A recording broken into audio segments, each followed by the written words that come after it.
Please, Ridge, she begged, her voice barely audible and raw with anguish. Do not do this. Please do not abandon me. I'm begging you. Her hands reached out, trembling, as if she could literally hold him there, tethering him to her with her willpower. But Ridge stood unmoving, his jaw hard and his gaze remote, as if he were already somewhere else, far away from her. The room was quiet, except for a faint buzz from the metropolis beyond the apartment window. The familiar noises of honking cars and distant sirens felt like an intrusion, a painful reminder that the world was still turning despite her universe's collapse. Taylor's mind raced, recreating the incident that had taken her to her knees. She had known something was wrong for weeks. His late nights at work, his abrupt responses to her texts, and the way his touch had become chilly and mechanical. However, nothing could have prepared her for this. They'd been together for 3 years, through laughing late-night conversations and promises spoken beneath the stars. Taylor had felt they were creating something impenetrable, able to survive any storm. Ridge had been her rock, her confidant, the only person who saw her, truly saw her, behind the layers of strength she wore as armor. She had let him in, revealing her flaws, worries, and dreams. And now she was on her knees imploring him to stay, while those 5 horrible words reverberated in her head like a curse. She didn't want to repeat them or give them more power by allowing them to fall from her lips. But they were etched into her, seared into her mind with such precision that her stomach turned. 5 words that shattered every delusion and dream she had fostered. They weren't just words. They were a weapon, sharp and intentional, designed to injure. Ridge, please, she asked again, her voice breaking. We can fix it. Whatever it is, we can work it out. Her hands fell to her sides, disheartened, as she scanned his face for any signs of hesitancy or crack in his determination. However, his demeanor was unreadable, his eyes fixated someplace above her head, as if he couldn't bear to meet her gaze.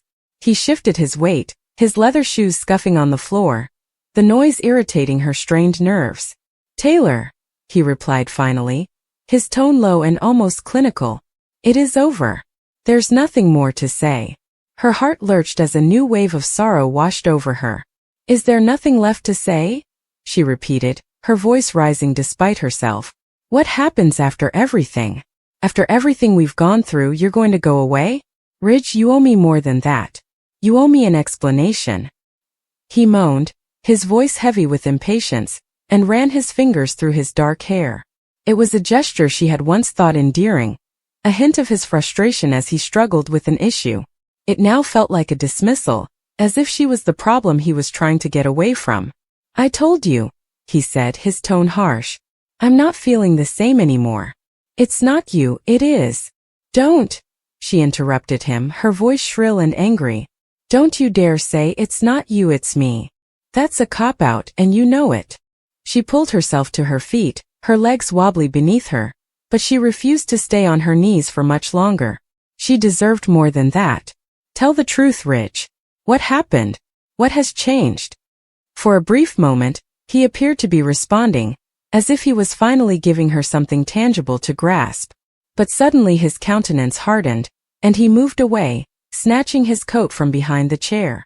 I don't have time for this, he mumbled, his voice barely audible. I have to go. The word struck her like a physical blow, forcing the air out of her lungs. She stood still, watching as he walked toward the door, his strides deliberate and leisurely. This was it. He was indeed leaving. After all, he was walking away without looking back. Ridge, she cried out, her voice cracking with desperation. You cannot just leave like this. You can't just speak those words and walk away. She fell forward, her fingers grabbing for his arm, but he backed away, his movements rapid and almost violent. Don't, he said, his voice as frigid as she'd ever heard it. Let it go, Taylor. Let me go. She recoiled, her hand dropping to her side as if burned. The man in front of her was a stranger, one she did not recognize.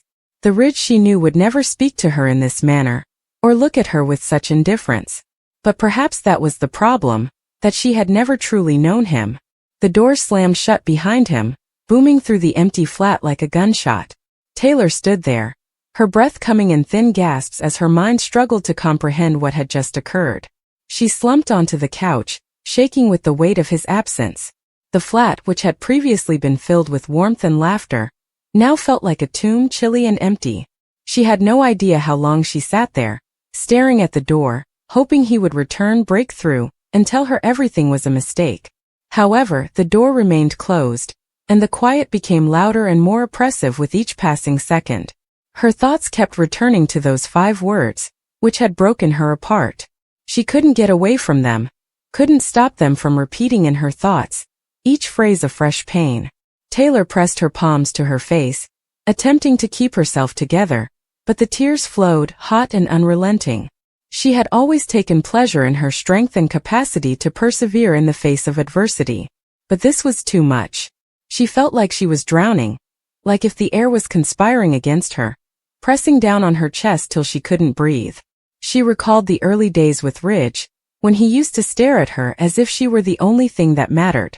They had met at a mutual friend's party, a crowded rooftop gathering with too much drink and insufficient room. She had been standing on the railing, sipping rose and watching the city lights flicker below, when he approached her. He had a simple smile that made you feel as if you were in on a secret, and when he asked her name his voice was warm and welcoming, like a melody she wished to hear again. They talked for hours that night, oblivious to the celebration going on around them. He told her about his upbringing in a tiny village, his ambitions to become a writer, and how he felt most alive when he was lost in a story. She expressed her own goals, her passion of painting, and her concern that she would never be skilled enough to be an artist. They were strangers, but it didn't feel like it. They seemed to have known each other for a long time, as if their spirits had been yearning to meet. That night had marked the beginning of everything.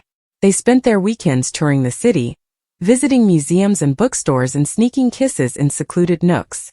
He read her his stories in a steady and confident voice, and she showed him her drawings, her hands quivering as she waited for his reaction. He knew exactly what to say to make her feel recognized, respected, and cherished. But somewhere along the way something changed. Late nights at work became more common, and the excuses grew increasingly complicated. He stopped telling her his stories and requesting to see her paintings.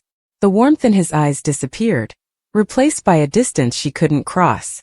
She tried to hold on to him, to recapture the enchantment of those early days, but it was like trying to grasp water in her hands. It slipped through her fingers no matter how hard she gripped. And now she was alone in an apartment that no longer felt like home, dealing with the fact that the guy she loved had left. Those 5 words kept echoing in her head, a painful reminder of everything she had lost. She wanted to scream, anger, and demand answers from a cosmos that seems intent on breaking her. But all she could do was sit there, tears pouring into the cushions and her heart splintering with each beat. Hours had passed, or perhaps minutes. Time had lost any significance. The city outside became quieter, and the sounds of the night faded into a low hum.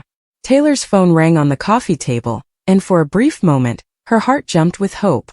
Perhaps Ridge had changed his mind and was returning to her. But when she answered the phone, it was only a message from a delivery app, reminding her of an order she had placed days before. She let the phone fall back onto the table, her hope fading as fast as it had risen.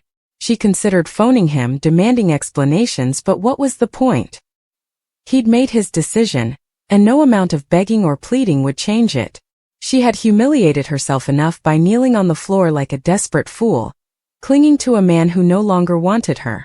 The understanding hurt, but it also kindled something inside her, a flash of rebellion hidden behind the sorrow. Taylor brushed away her tears, moving slowly yet deliberately. She stood up, her legs still unsteady, and went to the restroom. She splashed cold water on her face and stared in the mirror.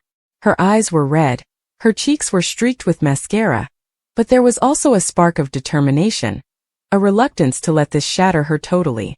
She had no idea what was going to happen next, or how to proceed without Ridge. But she knew she couldn't stay here stuck in time, letting those 5 words define her.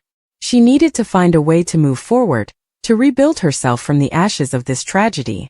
It would be difficult and time-consuming, but she would persevere. She had to. The days that followed were a haze of routine and ritual, a desperate attempt to maintain some kind of normalcy.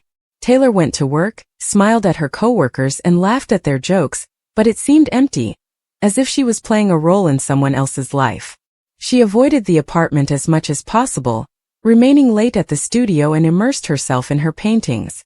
The canvas became her sanctuary, a place where she could express her sadness, fury, and loss. Naturally, her pals noticed the change. They attempted to reach out and encourage her into speaking, but she dismissed them with hazy promises that she was all right.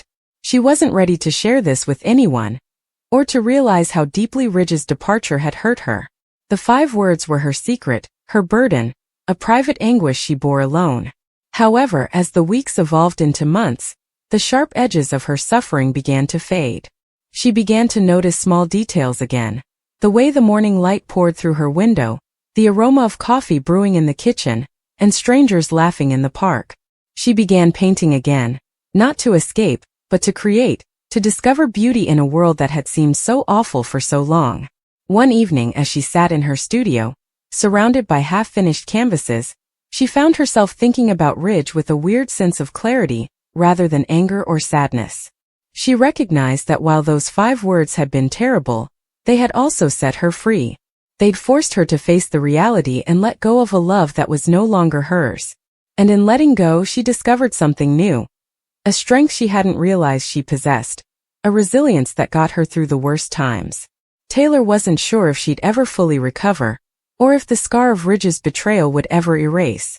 But she knew she was stronger than she had been that night, kneeling on the floor, pleading with a guy who did not deserve her. She was more than those 5 words and the hurt they inflicted. Taylor was enough.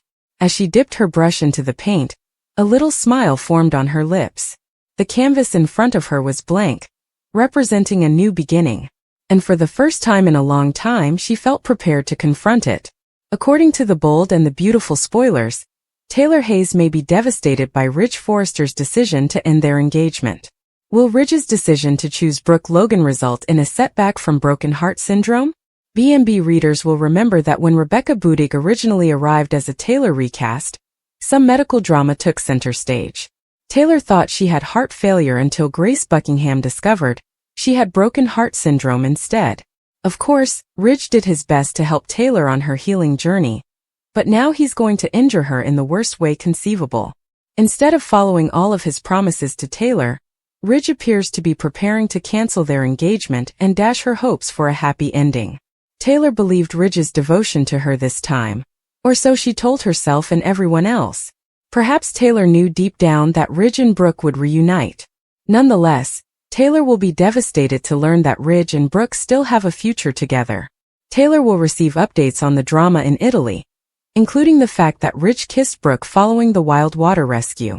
There's a chance Taylor may tell Ridge they can still fix it. It's easy to envision Taylor clinging to their connection out of desperation, behaving as if Ridge was caught up in the moment when he saved Brooke. However, Ridge's mind appears to be made up now that he has almost lost the love of his life. It was a stark reminder of Ridge's priorities, and Brooke is at the top. Ridge will undoubtedly apologize and try to let Taylor down gently, but she will still take the news very hard. Could Taylor have a broken heart syndrome setback and collapse right in front of Ridge? That would only make Ridge feel worse about what he's putting Taylor through. So stay tuned to watch how this heartbreak affects her. Whatever the situation may be, The Bold and the Beautiful spoilers indicate that Taylor will need to find a way forward without Ridge now that he has recommitted to Brooke. Taylor Hayes had finally arrived in Los Angeles, filled with hope.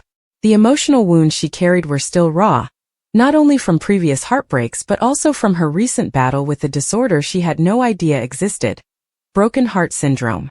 Dr. Grace Buckingham diagnosed her with heart failure after a sudden incident, but the discovery that it was actually a stress-induced cardiac ailment provided her relief. Taylor was on the road to recovery, both physically and mentally, thanks to Dr. Chandra's counsel and Ridge's kind support. She was no longer falling at the mere mention of a lost love. Instead, she felt stronger and more grounded, or so she thought. Then Ridge returned to her life, and it felt different this time.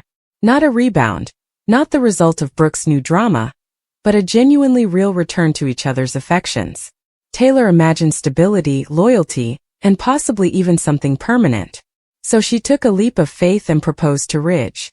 In the peaceful ambience of Il Giardino, she produced the ring, which Ridge received in a moment of relief and excitement. The romance felt authentic, hopeful, and like a much-needed fresh start for both of them. However, trust developed on soap opera territory is typically weak. When Ridge and Brooke traveled to Italy for business, the underlying tension grew. Fans have been reminded how quickly he returns to Brooke when something serious occurs between them. He did once again plunge into dangerous waters literally, to save Brooke from drowning, and then kissed her in an intimate, passionate, and sad scene. This generated troubling questions. Was Ridge actually loyal to Taylor? Or was she merely a momentary respite? A halt in a cycle that always led back to Brooke? Taylor's optimism faded as word spread about Ridge's unresolved feelings. Ridge appeared to be picking Brooke, even if he had no intention of doing so. Spoilers currently suggest that he is about to call off the engagement. For someone whose love life has oscillated between hope and despair, this is more than simply another breakup. It may be the cure for a relapse. Taylor is not emotionally unscarred. She has a documented history of stress-related heart weakening. Ridge canceling their engagement might result in more than just heartache. It could cause a physiological collapse. According to spoiler sites, she may physically fall upon hearing the news, possibly right in front of him, bringing her treatment full circle and triggering previous traumas from broken heart syndrome. That kind of devastation is both emotional and medical, and it will put her resilience to the test like never before. Even more worrying, some analysts believe Taylor may be subconsciously weaponizing her condition. If Ridge is hesitant to set a wedding date or appears to be in love with Brooke, she may use symptoms of broken heart syndrome to persuade him to stay. It's a sophisticated, deeply human reaction, using disease to shape the narrative of love, but it's also a risky gamble. Taylor's predicament is now teetering on numerous edges. She is vulnerable to both emotional anguish and the recurrence of her cardiac problem. If the engagement is called off, there is a possibility of bodily collapse, resulting in drama and sadness. However, if she pretends to collapse, she risks losing the faith of those around her, including Ridge, her family, and fans. The circumstance calls into doubt Taylor's ability to emerge with her dignity and heart intact. Beyond the present crisis, there is the question of what happens next. Will Taylor stay in Los Angeles, pick up the pieces and forge a new path? Or will this be her undoing, forcing her to retreat like she has done before? Some predict that a new romance may emerge, perhaps with someone like Bill Spencer. Yes, it would be a rebound, but it may also be an opportunity for genuine connection outside of Ridge and Brooke's lasting triangle. Alternatively, she could take a darker turn, plotting, scheming, or targeting Ridge's family in reprisal to being rejected. However, many fans may hope she seeks healing rather than vengeance. Taylor's story weaves heartbreak with genuine heart health, making the emotional drama tangible. It serves as a reminder that for some people, heartbreak is more than simply a metaphor. It can be deadly. As Ridge's decision approaches, supporters await what follows next. A collapse, a confession, a new beginning, or something considerably more convoluted.